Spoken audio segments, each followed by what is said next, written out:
Brazilian সিরি এ football লিগে কিছুক্ষণ আগে শেষ হওয়া ম্যাচে মুখোমুখি হয়েছিল নেইমারের সান্তোস এবং বাহিয়া।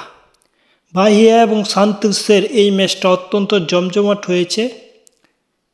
ইউকের 17 মিনিটের গোলে এগিয়ে যায় বাহিয়া এবং নেইমারের দল পিছিয়ে পড়ে। পরবর্তীতে 50 মিনিটে এই গোল শোধ দেয় এবং প্রথম আর্ধে আর কেউ কোনো গোল করতে পারেনি। দ্বিতীয় আর্ধে এই খেলা জমজমাট হয়, একের পর এক আক্রমণের মাধ্যমে দুই দল অত্যন্ত সুন্দর খেলে এবং সুন্দর খেলার মাধ্যমে ম্যাচটা 2-2 গোলে সমতা দিয়ে শেষ হয় এবং এই ম্যাচটা 2-2 গোলে ড্র হওয়ার কারণে পয়েন্ট টেবিলে কোনো দলই ভালো অবস্থানে নেই। পয়েন্ট টেবিলের 12 নম্বরে আছে বাহিয়া এবং পয়েন্ট টেবিলের 3 নম্বরে আছে নেইমারের দল সান্তোস।